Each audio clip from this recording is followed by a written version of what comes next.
where we're going with building the prototypes and any changes we're going to make. So without further ado, I would like to introduce our wonderful keynote, Krishna. He's a researcher at the University of Massachusetts Amherst and has a really big focus on innovation education anyway. I will leave it to him to take over. And please, everybody, welcome Krishna. Thank you. Thank you so much, Kerry. I like the energy and I am really looking forward to have this discussion. So I have some slides. Maybe I can you confirm if you can see my screen? Not yet.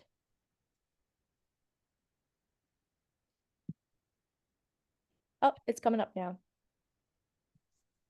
You're good. Okay, got it. Yeah, first of all, thank you so much. Again, good afternoon, everyone. My name is Krishna Chaitanya Rao, but just call me Krishna. And yeah, so this is quick about myself. I am a researcher, but yeah, in your context, just picture me as a researcher and a data science or AI ninja decided to walk into your school. And it sounds like a setup, right? Like for a geeky joke, right?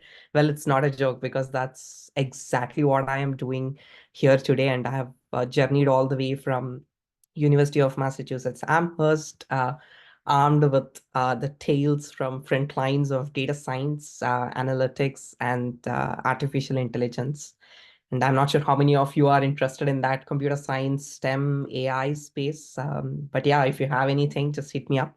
But yeah, I think one of the main reason that I am here today to share you is to, show the power of feedback and the magic of invention, and to show you how each one of you has potential to be that superhero in the world of innovation. And let's kind of drive into this adventure together. But yeah, the quick fun fact that which I've listed. If I want to trade data and spreadsheets for backpacks and discover that Switzerland probably has more cheese varieties than there are days in the year. So with that said, I just want to start with a quick exercise. So maybe, folks, you can use this chat and, if you could quickly answer, that would be great.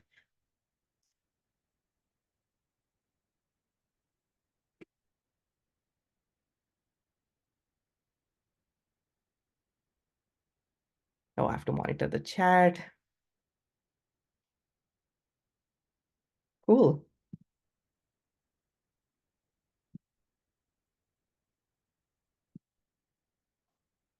Now let's try the next one.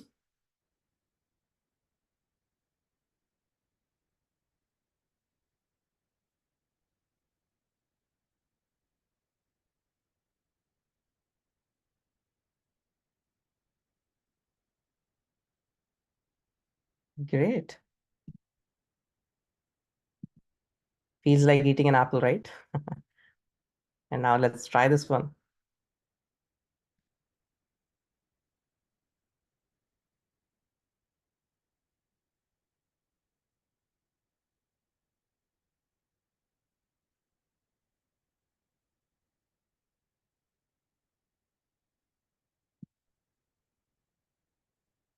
Now let's do one last before we get started with the presentation.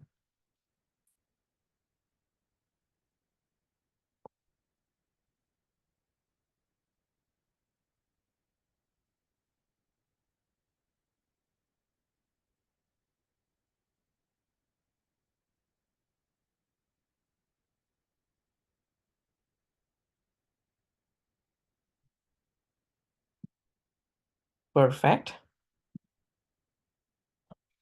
Thank you so much again. This is just to, brush up, and it looks like you all are great at math. But let's rewind to a time when I was probably around your age, maybe a bit older, I would say. And I was this guy who was terrified of kind of making mistakes, right? And believed that math was an alien language designed to torture students. And maybe, quick show of hands, who here think math is a monster under bed?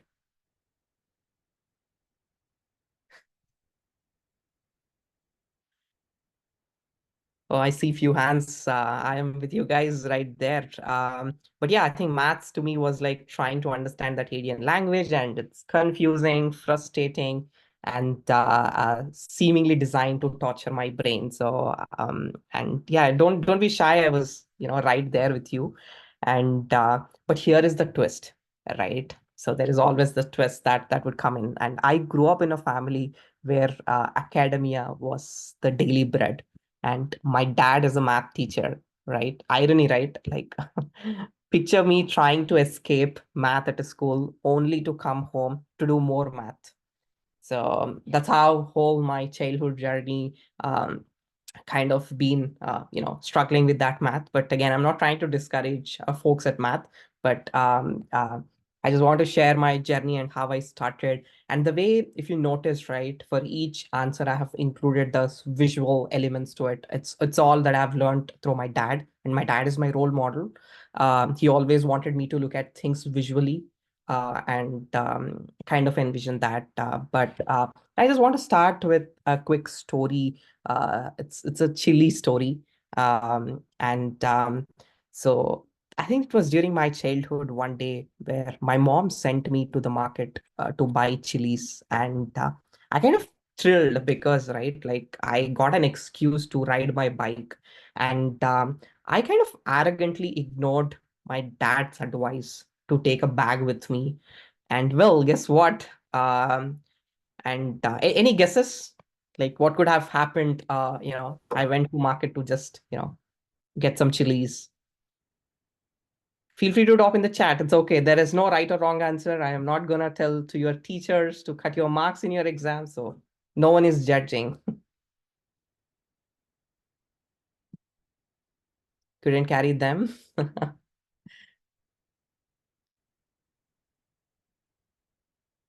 Yeah, well, I think guess what? Like on my way back, the chilies had begun to escape through a hole in a plastic bag, and I kind of had tossed carelessly on my bike's handle. By the time I reached home, I had left hardly with 10 chilies. And the lesson that I've learned is my dad kind of makes sure that, he kind of asked me to go back and collect all the chilies that were like, between from my home to all the way to the fruit market, and where I had to bring everything back and put it. But I think the key lesson that which I have learned here is like always listen to your advice. I was kind of overconfident, and I've told to my dad that, hey, I can handle this. Let me take care of this. I know what to do, and I can get this done. But imagine what happened in that situation. So you might always find yourself in a hot pursuit to collect mistakes, but quite literally that was the incident that happened. But that was one of my personal story, and now moving to one of the professional story that happened. um, Again, this was fast forwarding days to my undergraduate, and I was became obsessed with winning an idea pitching competition. Well, look, you're also here at this project invent, and there's also this demo day. So it was pretty similar competition that we had. It was back in India, and despite my passion and my hard work, I faced defeat again. I've participated in like 3 times in a row, and I was, not even secured any of those top three places, and I was defeated. And I was almost at that point where I want to give up. And I thought that, this is something that's not for me. And I'm sure some of the folks in here could also connect, right? I'm sure, there are all these failures that would come in. And I was not even ready to, take that failure at that point. And I've told to my dad that, hey, dad, I mean, I don't even want to give this a try again because I've tried 3 times, it didn't work out, and I thought, but then I've given that fourth attempt, and this time my dad kind of shared a nugget, right? And this time, what he suggested is because the problem that I was solving, I was more obsessed with the problem, and I thought that this problem exists in reality that everyone is facing. But my dad asked these 3 magic questions that he recommended me to ask to the judges at the end of the pitching, right? And those magic questions that which I've listed on the screen, which is what could I have done better with the idea, and what are those common mistakes do students make, and what did I miss, asking you anything? Did I miss anything? Is there any feedback? Um, and and you know but interestingly, like from the judges that I was interacting with, I got this advice that, hey, it looks like you're testing an idea, and like there's a hypothesis, but have you conducted any customer discovery, or have you looked at those market research or product market fit to really see whether if this idea is, if the problem is exists in the market? So then I approached with a competition with a new perspective. Then I've decided to, give it one more shot for the fifth time. And but before going to that fifth time, again, imagine me failing almost four times, and again going to that last year's competition as that fifth year. And again, I went with that new perspective, and it was like an unlocking a new cheat code in a video game, right? Like, of course, we all like those video games, and I was kind of, opened that box. And I think the feedback that I've received from the judges and mentors during the fourth time when I was participating, it was like a game changer, right? It kind of helped me pivot from okay idea to a wow solution, right? And what did I've done in between that fourth competition to the fifth competition? I've took that feedback seriously, and I've conducted about 7 customer discovery interviews to see whether if the problem is really exists in the market. And interestingly, what I've discovered is that was not the problem that folks are facing, but I've discovered something new that could be addressed. And then throw the common mistakes, right?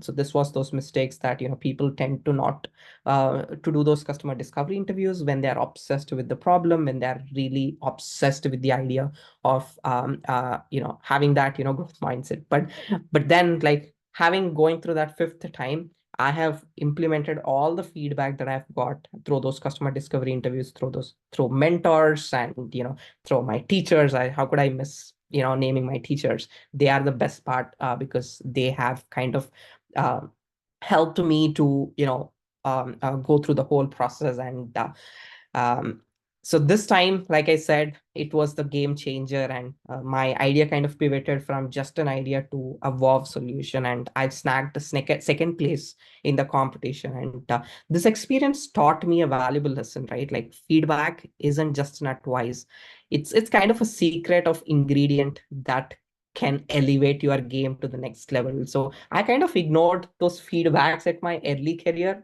but now I've prioritized feedback over anything, right? Like, experiences can teach, but yeah, it's actually good to get those feedback. And that kind of leads to tell the why this feedback is important. It's more of it's as a growth tool, right? Like, why I'm such a fan of this feedback. So simply, feedback think of feedback as like a Google Maps to your journey towards innovation. So this is what I always say: just think of feedback as a Google Maps. And because what Google Maps does, like, it shows when to pivot, when to forge ahead, when to take a moment to stop. It kind of guides you through that approach. And remember, innovation isn't about waiting for that eureka moment, right? Like, we always think that, hey, I want this eureka moment, and like, my idea is not working out. And it's not that eureka moment, sitting under an apple tree and waiting for that, apple to fall so that, like, you can create that eureka moment. No, definitely not. So don't wait for those apples to fall. But what I suggest is embrace the trial and error. And yes, a whole lot of feedback. And what my dad kind of says to me all the time is, fail fast and act fast. So this is something that has been extremely helpful. Like, fail, it's okay to fail, it's totally fine, but it's good that you should learn from those mistakes. And yeah, that leads to all the brilliant teams here today who are actually embarking on your own journeys of invention. Remember this, right? Like, every superhero kind of needs a sidekick, right? Like, Batman has Robin, Sherlock Holmes has Watson, and you have each other. Like you have your whole team, mentors, teachers to kind of support you throughout this process. So support each other and cherish feedback that you give and receive. And remember, it's perfectly okay to fail. So I want to emphasize it's okay to fail, but fail fast and act fast. So and come back even stronger. If someone like me who once fortified of math and afraid to make mistakes and now can stand here today and talk to you about pushing boundaries of innovation, and then believe me, like if I had done it, I'm sure you guys have that power and capable to do so. But as I wrap up, I want to leave you with this thought: be bold, stay curious, and let's make this world a better place, one invention at a time. And let's not just think outside the box, let's kind of reimagine the box itself. And thank you so much for joining me on this journey today. And thank you so much, Kerry, for this opportunity. Thank you so much. That was wonderful. We have a few minutes. If anybody has any questions for Krishna, or wants to chat a little bit about his story at all, feel free to throw it into the chat, or you can raise your hand and unmute. Oh, and I also see that you are including your email into the chat to reach out afterwards. Thank you so much. Appreciate that. Oh, that's a great question, Luke. What is the difference between feedback and criticism?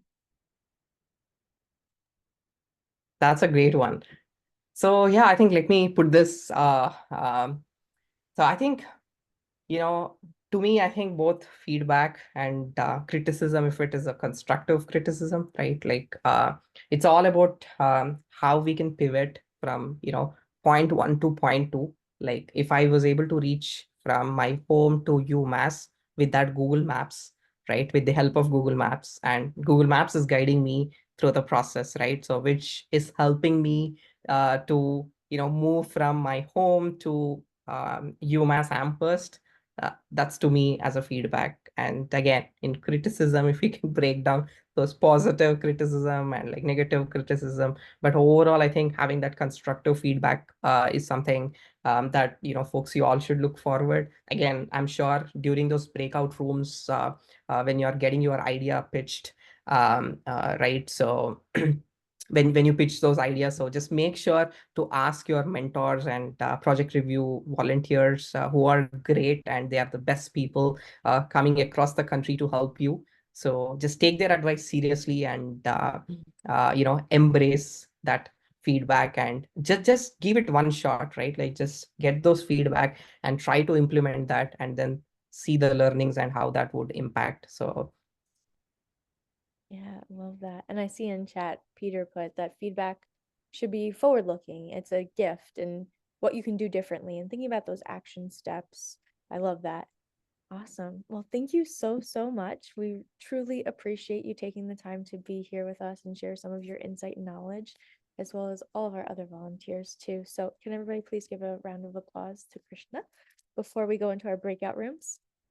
thank you so much, Kerry. But yeah, folks, feel free to reach out to me over email that I've dropped in the chat. Again, if you have the solutions on tech or STEM or AI, just do not hesitate to reach out to me. I'm happy to help. Thank you so much. Awesome.